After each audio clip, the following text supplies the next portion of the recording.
सरांना माहीतच नव्हतं त्यांना शुगर 11 पर्यंत शुगर पोहोचली. सरांना काही फिजिकल जाणवत नाही, काही युरिनेशन पण नव्हतं, जे सिम्पटम्स जे होते ते पण नव्हते. हे एक आश्चर्याची गोष्ट असते, म्हणजे ते सिम्पटम्स फक्त दाताच्या सिम्पटम्समुळे त्यांना शुगर आहे हे त्यांना कळलं. त्याच्या आधी तुम्हाला माहित नव्हतं.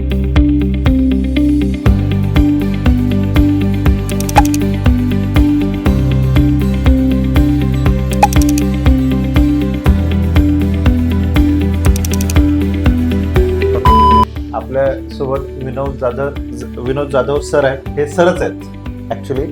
हे स्कूलमध्ये टीचर आहे. सरांना पायरिया नावाचा डिसीज झाला. आता पायरिया नावाचा डिसीज जो असतो, त्या पायरिया नावाचा डिसीज म्हणजे काय असतं, तुमचं म्हातारपण. सिम्पल म्हणजे जे म्हातारपण येतं ते 60व्या वर्षात आलं तर व्यवस्थित म्हातारपण, बट तेच म्हातारं तुम्हाला 25, 26 किंवा 40व्या वर्षामध्ये आलं तर ते ॲबनॉर्मल होऊन जातं. त्याप्रमाणे पायऱ्या जे आहे ते दाताचं म्हातारपण ते वयाच्या लवकर येतं, म्हणजे खूप वेळा. त्याच्यासाठी मेन गोष्ट काय असते, डायबिटीस, शुगर ॲज वेल ॲज व्हिटॅमिन डी. तुमचं व्हिटॅमिन डी किती होतं सर?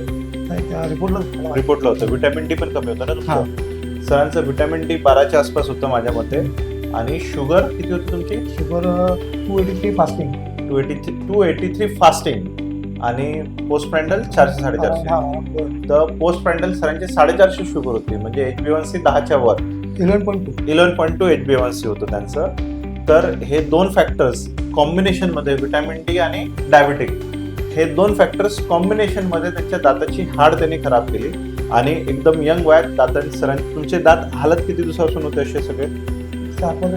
4-5 वर्ष तुम्ही हलणारे दात वापरले. तर 5 वर्ष सर रेटत होते हलणारे दात. इम्प्लांटचे चार्जेस जास्त आहे म्हणून. ठीक आहे. तर सरांचं मेन आलं, सरांचं कन्सर्न हे होतं की इम्प्लांट सक्सेसफुल असायला पाहिजे, ॲज वेल ॲज त्यांना टेम्पररी दात पाहिजे. बिना दात ते शाळेत जॉब सुद्धा नाही करू शकत. त्यांनी 10 दिवस सुट्टी घेतली होती.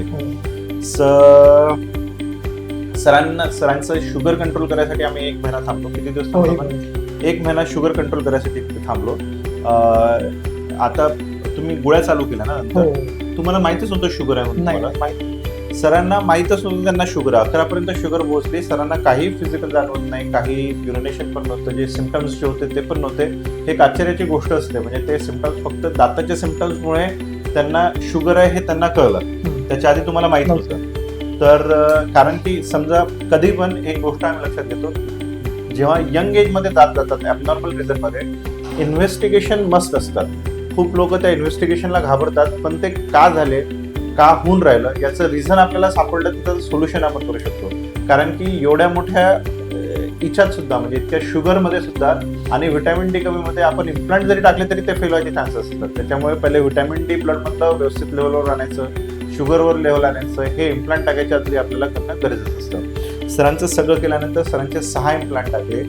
एक्सरेकडे घेतले, परफेक्ट आहे की नाही ते बघितलं आपण. तेव्हा एक्सरे घेतले, एकाची पोझिशन चेंज केली, बरोबर आहे. सरांचं इथं आमचं इनहाऊसच एक्सरे होतो. इनहाऊस सरांचा परत एक्सरे केला, एकाची पोझिशन थोडी चेंज केली आणि सरांचं माप घेऊन सरांना टेम्पररी दात दिला होता. सर आता 3 महिने आता टेम्पररी दात, पहिले खूप लोक डायरेक्ट परमनंट दात देतात इम्प्लांटवरती, पण मी त्याच्या फेवरमध्ये नसतो. कारण की दात निघाल्यानंतर हड्डी श्रिंक होते आणि हड्डी कडक होते. आता 3 महिने तुमची हाड श्रिंक होईल, तर ह्या गॅप्स जे आहे ना दातामधल्या, ह्या वाढतील, हिच्यात अन्न फसेल.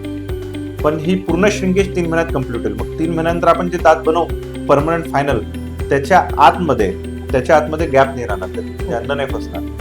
दुसरी गोष्ट अशी असते की त्या 3 महिन्यात तुमच्या इम्प्लांटला, हाडाला इम्प्लांट सुद्धा एकदम जुळतं 100%. आणि ते एकदा जुळलं की आपल्याला काही फरक नाही पडत. 3 महिने बोन हिलिंग 3 महिने घेते. कधी पण कोणतंही बोनचं हिलिंग जे असेल ते 3 महिन्याच्या आधी होऊ शकत नाही. कोणी काही क्लेम करो, bone physiology human cannot change. Whatever we do till date, technology is not available to change that physiology. 3 महिन्याची. Thank you very much. सरांना टेम्पररी दात दिले, सरांचे स्माइल बघून घ्या.